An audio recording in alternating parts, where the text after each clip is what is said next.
Hello, dreamers, and welcome back to Dream Queen by Perla. As always, guys, thank you for your love and support. I'm gonna have to cut these bangs. Thank you for your love and support. Thank you for liking, sharing, subscribing to the channel. And if you haven't done so, I encourage you to do so. It helps with growing the channel, getting the video out there for more people, as well as keeping me accountable. For personal readings, so that information can be found down below.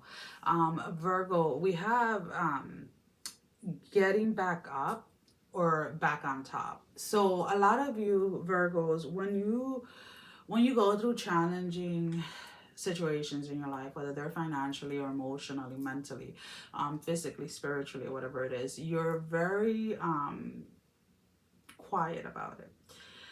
And what I mean by that is that you don't share it with the entire world. Not until after you've come on top of that situation, and that's what I'm picking up for you guys. So whatever situation was challenging that may have felt like a knockdown in some way, shape, or form, you're finally getting back up, or you're finally back on top. And excuse me, guys, and now that excuse me and now that you're back on top, or now that you're getting back up, you're kind of looking at it. You're like, oh, I see. You're seeing the patterns that led to that, because this is something that this is almost kind of like a recurring energy, whether it is within a relationship, whether it's within your finances, whether it's your home, or your exercise, or your career, or your spirituality. There is a pattern, and it may be a pattern that maybe you were unaware of, and you're finally being made aware of. Like, okay, you see, when you start doing this, and then you do this, and then you did this, and then this happens. So when you do this, check yourself so that you don't go down that road. It's kind of like what you're telling yourself, right? So let's find an example for that.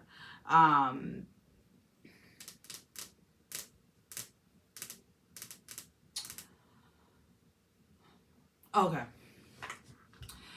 When let's put it this way. You commit to other people, to either helping them or doing something with them, whatever it is, without checking your calendar. And now you have two things the same day at the exact same time. And there's no possible way that you can be at both, right? Let's say you have a doctor's appointment and you have it on your calendar, but it's so far out that you're not even thinking about it, right? And it's just a routine checkup, so it is what it is. And then somebody comes over and it's like, oh my God, I'm having a dinner party. I need help. Do you think you can help me this day? I need help to prep from like 10 till 2 in the afternoon, right? 10 a.m. to 2. And you're like, oh yeah, that's fine. Put me down. And then you go ahead, and when you get home and you're trying to put it in your calendar, it's like you have an appointment at 11 a.m. that you scheduled like 6 months ago. And then instead of, calling up that friend and being like, hey, sorry, you know what? I completely overlooked it. I can be there at 12:15. I have an appointment. No, then you go ahead and you cancel your appointment.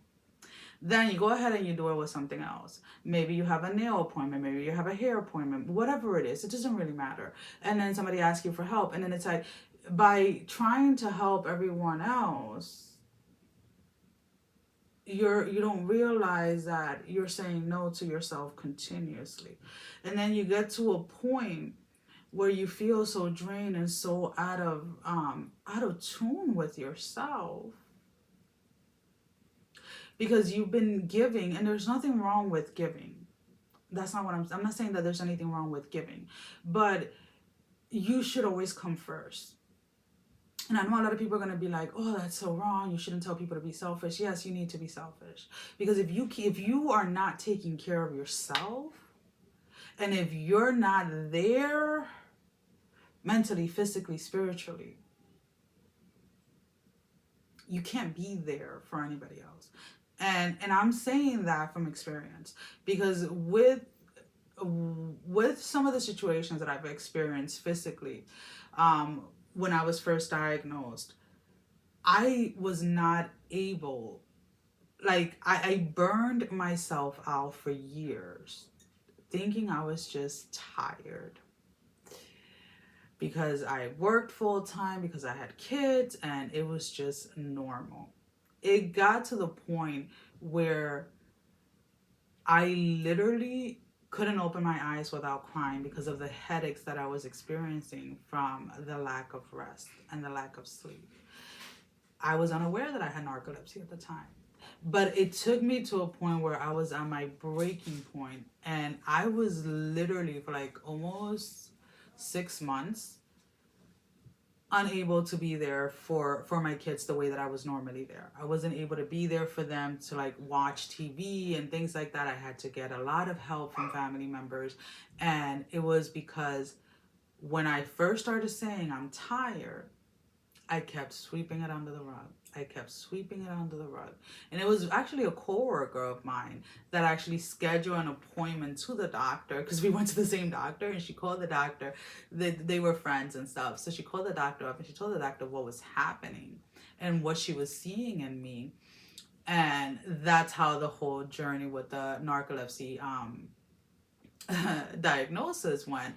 But I kept putting off, right, getting that part checked. You know, whether it was like just checking my thyroid or whatever it was, I kept putting it off because I always had something that I had to do. This person was having a party, I was cooking. This person was having a party, I was decorating, because those are the things that I enjoy, right? But I overexerted myself to a point where spirit was like, oh, you don't want to listen. You're not gonna be able to do shit. You ain't even gonna be able to get out of that bed without any help. And that's exactly what happened. So whatever it is, whatever pattern it is that you allow yourself to exhibit, is like catch yourself the first step you do. And I'm not saying that it necessarily has to do with helping other people. That's not what I'm saying, right? This can be in anything. If you know that having a cheat meal on a certain day, like on a Wednesday, is going to throw you off for the rest of the week, then catch yourself before you have that cheat meal. I don't believe in cheat meals, but some people do, right? Some people, it's like Saturday is their cheat day, or Friday, or whatever it is. But it's like, it's almost kind of like catch yourself at the first step, so that you don't repeat the pattern and then go on doing the same thing all over again, right? And hitting rock bottom in a certain situation. If procrastination is your pattern, then catch yourself at the first step of procrastination, so that you get whatever it is that you need to get done on time. So let's go ahead and let's pull out 3 tarot just to clarify. So we have the Ace of Swords. We have the 4 of Cups in the reverse with the 8 of Wands. With the 8 of Swords, excuse me. It's the 8 of Swords, not Wands. So we have the Ace of Swords, the 4 of Cups in the reverse, and then the 8 of Swords. So you have to be accountable for this. You have to be accountable for the patterns that lead you into an energy that then causes you to feel knocked down. Maybe you're taking too much. Maybe you are overextending your energy into many things. It's okay to take a step back. It's okay to delegate certain things. It's okay to take a break. It is okay for you to take 5 minutes and eat something and put something in your stomach, right? For a lot of you, if this is issues with like medical issues, some of you maybe having like issues with your sugar or with your hydration. Maybe you're dehydrated and you're thinking of something else, and it's like, when was the last time you had a glass of water? No, I'm asking, when was the last time you had a glass of water? And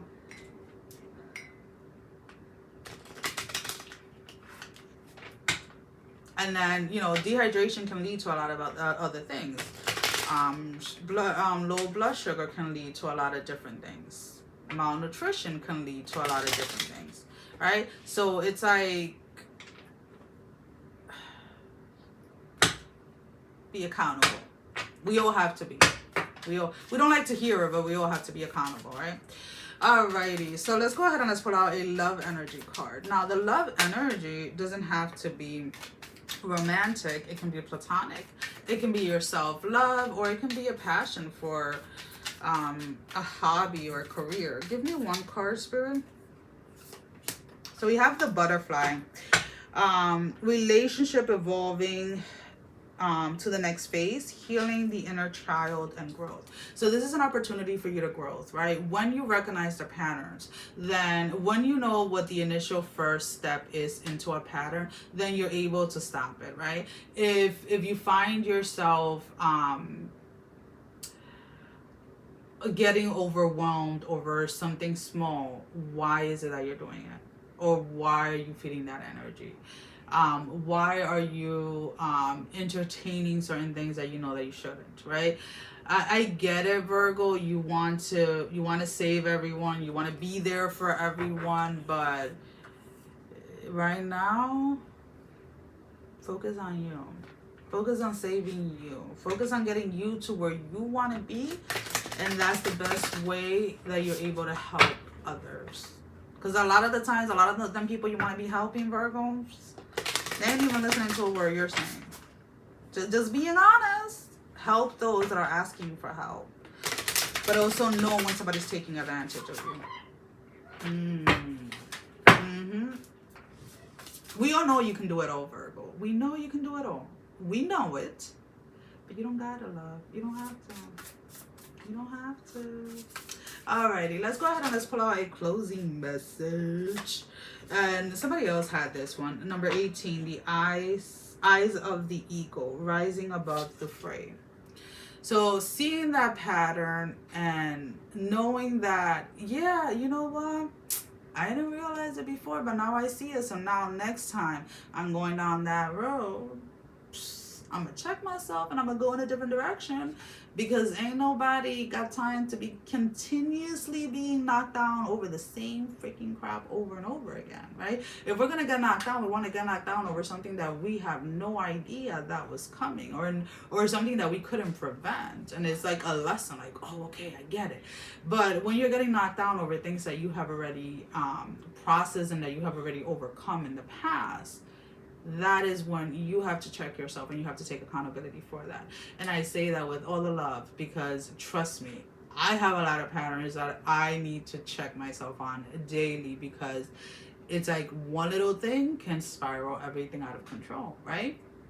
But that becomes easier to stay away from those patterns the more that you show up for yourself, the more that you allow yourself to be the safe space for yourself, and you allow yourself to just be